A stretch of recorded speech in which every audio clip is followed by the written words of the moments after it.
Let's enter into the first sutra. First sutra is about ahimsa. Dhamma Sutra, Ahimsa Sutra. Dhammo Mangalamukitam Ahimsa Sanchamotavo Devavi Tam Tamassanti Jasadamme Sayamano. Beautiful. It's not actually Sanskrit. It was the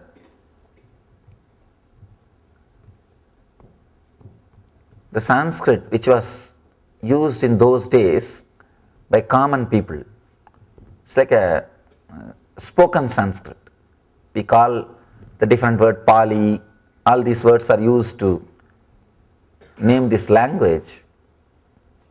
There are a few more names, but this is not Sanskrit. It's a common man's language. Sanskrit was used only by Pandits. Buddha and Mahavir, both of them used the language used by common people. They wanted to reach common people. They wanted to express the truth. See, they are not interested in showing themselves as a great people. They are interested only in the truth. So they have worked towards reaching the truth to more and more people. Let me give the translation. What's the most superior dharma? Ahimsa is the most superior dharma. A person who has established himself in ahimsa, even the devatas salute him.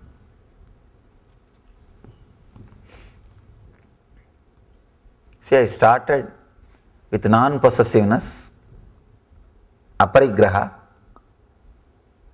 and I told that we will enter into the sutras, but the first sutra is about ahimsa. Understand, ahimsa is the first step towards non-possessiveness. That is why Mahavira is speaking about ahimsa, then goes to aparigraha. Let us analyze this ahimsa little deeply.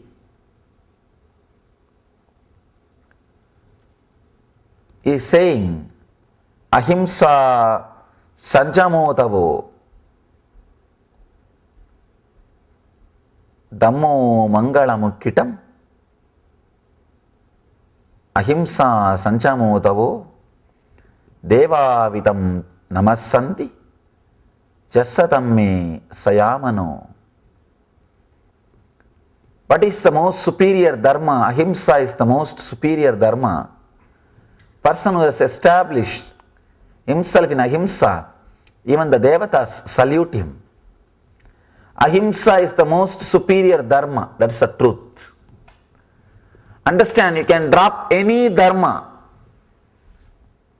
but ahimsa is a dharma which you can't drop. It is the basic understanding for human beings to coexist, to live together. Without ahimsa, no human being can live on the planet Earth. Please understand, even the people who committed hundreds of murders, at some point they had ahimsa. That is why they have not murdered some other people. See, from the young age, at some point they were with ahimsa, means non-violence. Otherwise, the day they are born, they would have started killing from the parents. Ahimsa is the basic truth of life. One important thing we should understand, all the great masters, whether Buddha, Krishna, Mahavira, Shiva, all of them are talking more about ahimsa. All the Eastern masters talk more about ahimsa than about love. Love comes only second. Ahimsa is emphasized. But for a Western mind, the word love is looks more appropriate because it is positive thing. Non-violence is more like a negative, but ahimsa is more like a positive. And love is more like a positive. But all the Eastern masters, they emphasize more on non-violence than love. Because in love, slowly you become aggressive. Not only that, when you say I love you, you give some promise to the other person. And all promises are failures. The moment you give promise to somebody and you don't fulfill, that is also non-violence. That is also violence. You give a promise to somebody that I love you, I am going to create heaven around you. The moment you say you love somebody, directly or indirectly you have given many promises, sharing roses and giving them the idea that you are going to create heaven for the other person, or you are really going to make the other person happy. You have given so many ideas to the other person, and when you don't fulfill, it is violence. With non-violence, you are very clear. When you start, you are very clear. I can say only one thing, I will not hurt you. That's all. So the right way to start love is non-violence, not love. Love will happen when you really experience non-violence. And you cannot make love happen. No. You can work only in the direction of non-violence. Love will happen as a byproduct. If you try to work directly in the line of love, you will mess up. And you will end up creating troubles for you and for the other. Non-violence, ahimsa, such a powerful dharma. I always tell people, even in my ashram, see, there is nothing, no rule which will take you away from enlightenment. To tell you honestly, even all so-called morality, everything is only a social rule. There is only one dharma, one rule, which is directly connected to consciousness.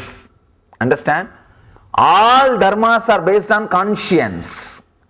Means your mind, conscience, which will change in every century. In some part of the planet Earth, eating vegetarian food is the only right thing. And in some other part, you can eat non-veg. That's perfectly alright. The social rules always change. Morality has no solid base on consciousness. There is no dharma which is directly connected to consciousness. All dharma, all morality is related only to your conscience. Means the society. If you change the place where you live, the morality changes. It is just like a constitution of every country, law. It is just a social law. But there is one dharma, one truth, which is directly related to consciousness, which is universal. That is ahimsa. That is why we say ahimsa paramo dharmaha. That is the ultimate dharma, most superior dharma. Non-violence is the paramo dharmaha. See, unless you learn, you imbibe the idea of non-violence, you can't live on the planet Earth. It is a simple, basic, preliminary understanding to live and let live, to coexist on the planet Earth. There's a beautiful sutra in Patanjali which says, Ahimsa pratishtaya vairatyagaha. Amazing sutra. He says, if you are established in ahimsa, in front of you all enmity disappears. There are thousands of stories.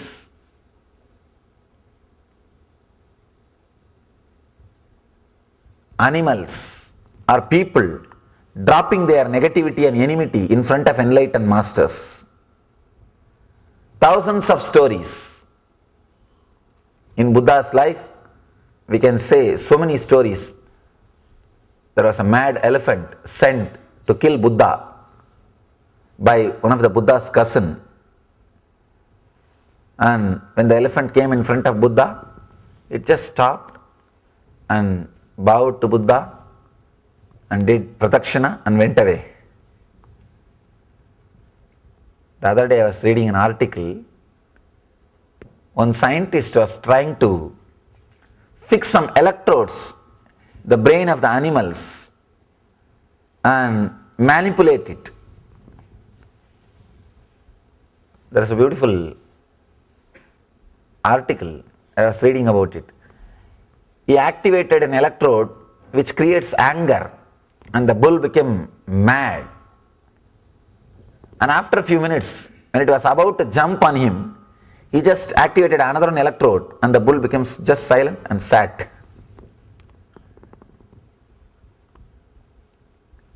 When you are really established in non-violence, in front of you, no animal can experience violence. The brain part which aggravates anger or violence simply disappears. It stops working in front of you.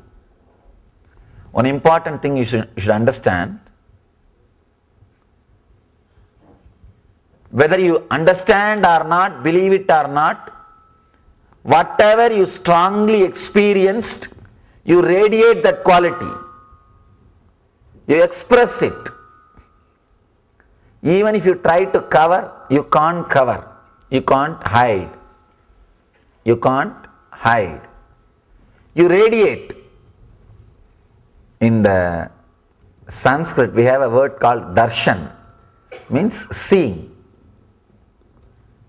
They say even seeing negative people will create negativity in you. You may think, how can that happen?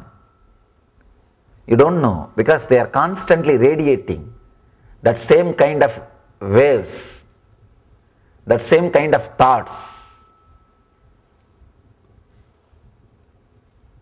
There are so many stories. Let me tell you a story which happened in my life.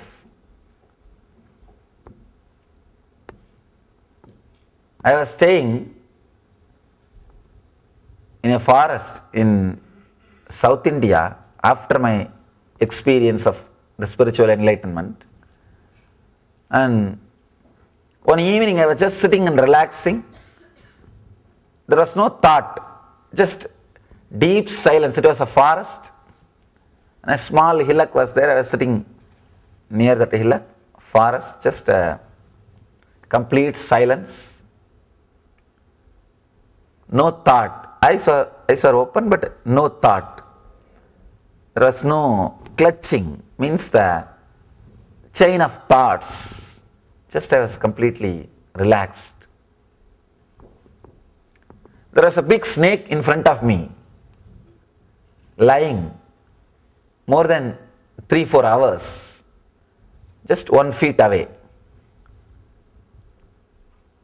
But I did not have a thought, it's a snake, it is dangerous to my life, all those things. As long as I did not have the thought it's a snake, snake did not have a thought I am a man and dangerous to its life. And after few hours, as usual, slowly mind comes down from that beautiful silence, intense silence. Slowly, when a thought started raising, when a mind started clutching, When the first thought came, oh, there is a snake. The moment I got the idea that there is a snake, I saw very clearly the snake got the idea there is a man. Till then, the snake did not have idea I am a man. Only when I got the thought there is a snake, this is snake, the snake started thinking I am a man, there is a man. Then I slowly moved little backwards, and the snake also just moved little away, went and disappeared. Understand? As long as I did not have a thought, it's a snake. Snake did not have a thought, I'm a man. Only when I feel threatened, when I felt I'm in danger, so naturally now the possibility to attack, the non-violence has disappeared. Now the violence may start. There is a possibility where violence is there. Same way, the snake also felt that there is a possibility for violence is there.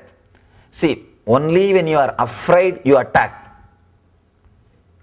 Be very clear. All the people who think they are great warriors, they are all cowards. Only cowards attack. Mahavira never attacks. Mahavira means the ultimate warrior. He never attacks. If you are attacking the other person, you are afraid that he may kill you. You want to kill him before he kills you, that's all. See, all the wars are created only by cowards, not by courageous people. Just they want to kill the other person before they are killed, that's all. That is the truth. That is the truth. Even in your life, be very clear.